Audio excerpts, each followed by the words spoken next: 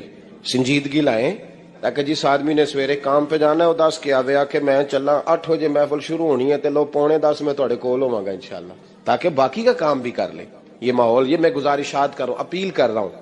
چلے اللہ کرے میں بے عمل آدمی ہوں، میری زبان سے نکلی بات کسی پہ اثر کر جائے، یہ آپ سنجیدگی پیدا کر کے دیکھیں، انشاءاللہ یہ رش زیادہ ہو جائے گا آپ کے پاس اور برکت ہوگی اس بات کی۔ وبالوالدین احسانا، والدین کے ساتھ احسان کرو۔ علامہ سید محمود آلوسی اندلسی رحمۃ اللہ علیہ صاحب تفسیر روح المعانی فرماتے ہیں، آپ فرماتے ہیں اللہ کریم نے کہا والدین کے ساتھ احسان کرو، اس کا ترجمہ کیا ہے؟ آپ فرماتے ہیں اس کا مطلب یہ ہے کہ جتنی کوئی بندہ نیکی کرے اگر اس کے مطابق نیکی کر دی جائے تو وہ بدلہ ہوتی ہے، اور اگر تھوڑی بڑھا کے کی جائے تو وہ احسان ہوتی ہے۔ فرمایا رب کریم فرماتے ہیں اس طرح کرو، ذرا سوچ لو بچپن سے لے کر آخر تک جہاں تک تم موجود ہو تمہارے ماں باپ نے تمہارے ساتھ کیا کیا ہے، اگر اس سے بڑھا کے کرو گے تو اس کا مطلب ہے تم نے احسان کیا۔ ماں باپ جو ہوتے ہیں نا، ٹھنڈی چھاؤں، میٹھی زندگی، ماں ان پڑھ بھی ہو نا تو کم از کم یونیورسٹی ہوتی، اور باپ اگر بالکل انگوٹھا چھاپ بھی ہو نا، کسی کالج میں مدرسے میں ادارے میں نہ پڑھا ہو، تو بیٹے کے حق میں جن چیزوں کی ضرورت ہوتی ہے وہ ساری اللہ باپ کو عطا کر کے بھیجتا ہے۔ ماں باپ کو نا کچھ علم لدنی اللہ دیتا ہے کہ بچوں کے لیے کیسے آگے بڑھنا ہے۔ ماں باپ ایک حسن ہے معاشرے کا۔ رب تبارک و تعالیٰ کی دیکھیں نا، اللہ اکبر، دنیا میں کسی کی محبت جانچنی ہو نا تو محبت کی تمثیل دی جاتی ہے، وَتِلْكَ الْأَمْثَالُ نَضْرِبُهَا لِلنَّاسِ، اللہ لوگوں کے سمجھنے کے لیے مثالیں بیان فرماتا ہے۔ اللہ تبارک و تعالیٰ نے جب اپنا آپ سمجھانا چاہا نا، توجہ ہے میری بات پر، جب مالک نے اپنا آپ سمجھانا چاہا تو میرے رب نے ماں باپ کی مثال بیان فرمائی، رب ارحمہما کما ربیانی صغیرا، یا اللہ ان دونوں پہ رحم فرما۔ اور یہ لفظ رب یہاں 2 معنی میں آیا ہے، علماء بیٹھے، رب کا معنی ہوتا ہے تدریجن پالنا، کہ یا اللہ ان دونوں پہ رحم فرما جنہوں نے مجھے رب بن کے پالا، یعنی مطلب کیا، یہاں ربوبیت کا معنی پالنے کے معنی میں، تدریجن پالنا۔ میرے نبی پاک صلی اللہ علیہ وسلم نے فرمایا اللہ تم سے 70 ماؤں سے زیادہ محبت فرماتا ہے۔ یہ امام سیوطی نے در منصور میں روایت لکھی ہے۔ اچھا بھائی، اللہ نے بھی مثال ماں کی بیان فرمائی، فرمایا گھر جا کے اپنی اماں کو دیکھ لو، اماں تم سے کتنا پیار کرتی، بس اس پیار کو تولنا شروع کر تو 70 ماؤں سے بھی زیادہ رب تم سے محبت فرمانے والا ہے۔ ماں کے سینے میں نا، دیکھیں نا، ایک بچی ہوتی ہے BA، وہ اس نے کر لیا، اس کی اماں روز کہتی ہے بیٹے سویرے اٹھا کر، ساس کے پاس جائے گی تو وہ کہے گی کہ اس کی اماں نے سویرے اٹھنا سکھایا ہی نہیں، اور بیٹی کہتی ہے اماں جدو جاواں گی ویکھی جائے گی۔ اچھا اس کی شادی ہو گئی، اس کی ساس نے آہستہ آہستہ شکوے شروع کر دیے، خاوند سے کہنے لگی تو اس کو اٹھاتا ہی نہیں سویرے، وہ بھی کہتا ہے کمرے میں جا کے اماں شکوا کرتی ہے تو اٹھتی نہیں، اور بچی لاڈلی تھی، وہ نہیں تھی اٹھتی ٹائم پہ۔ زندگی کے 22 سال 23 سال وہ سویرے نہیں اٹھی، وقت پہ نہیں اٹھی، مثال دے رہا ہوں۔ پھر اسی بیٹی کو اللہ نے ایک بیٹا عطا کر دی، صبح 100 آواز اس کی اماں دیتی تھی پر اس کی آنکھ نہیں کھلتی تھی، لیکن اسی بیٹی کا بیٹا سحری کے وقت ہلکا سا روتا ہے، ساری دنیا سوئی ہے پر اماں اس کی فٹافٹ جاگتی ہے، فٹافٹ جاگتی ہے۔ ایک آدمی تھا تو اس کی بیوی انتقال کر گئی اور اس نے طلاق دے دی، 10-11 سال کا اس کا بیٹا تھا، اس نے دوسری شادی کر لی۔ ایک دن اپنے بیٹے سے کہنے لگا بیٹے وہ سگی اماں ٹھیک تھی یا یہ والی ٹھیک ہے؟ تو بیٹا کہنے لگا ابا جی یہ ٹھیک ہے، وہ سگی امی جھوٹ بڑے بولتی تھی، سگی امی جھوٹ بڑے بولتی تھی، جھوٹی تھی، یہ سچی ہے۔ اس نے کہا بیوقوف تیری ماں جھوٹی تھی؟ اس نے کہا ابا بڑی۔ کہا کس طرح؟ کہنے لگا ابا جی میں نا کبھی، آپ کو پتا میں شرارتی ہوں، کبھی میں شرارت کرتا تھا نا، کوئی برتن توڑ دیتا تھا تو میری سگی اماں مجھے تھپڑ مار کے باہر نکالتی، کہتی تھی میں تالا لگاؤں گی باورچی خانے کو، تجھے ساری رات روٹی نہیں دینی، تو آج بھوکا ہی رہے گا، بالکل نہیں دینا، ساری رات نہیں دینا۔ بڑے دعوے کرتی تھی، قسمیں اٹھاتی تھی، پر بڑی جھوٹی تھی۔ آدھا گھنٹہ بھی نہیں گزرتا تھا تو گلیوں میں مجھے ڈھونڈنے لگ جاتی تھی، ڈھونڈ کے لاتی تھی، ڈھونڈ کے، اور لا کے نا تو غلطی میری ہوتی تھی، رونا میری اماں شروع کر دیتی تھی، وے اوے مینوں نہ ستایا کر وے پترا، پھر میری مرضی کا کھانا مجھے پکا کے دیتی تھی، میری مرضی کا، اور پھر میری اماں مجھے تحفہ بھی دیتی تھی۔ ابا جی وہ جھوٹی تھی، پہلے کہہ رہی تھی ساری رات نہیں دینا، اب آدھا گھنٹہ، یہ بڑی سچی ہے جو آپ بھائی ہے، میں شرارت کرتا ہوں تو تھپڑ مار کے نکال دیتی ہے،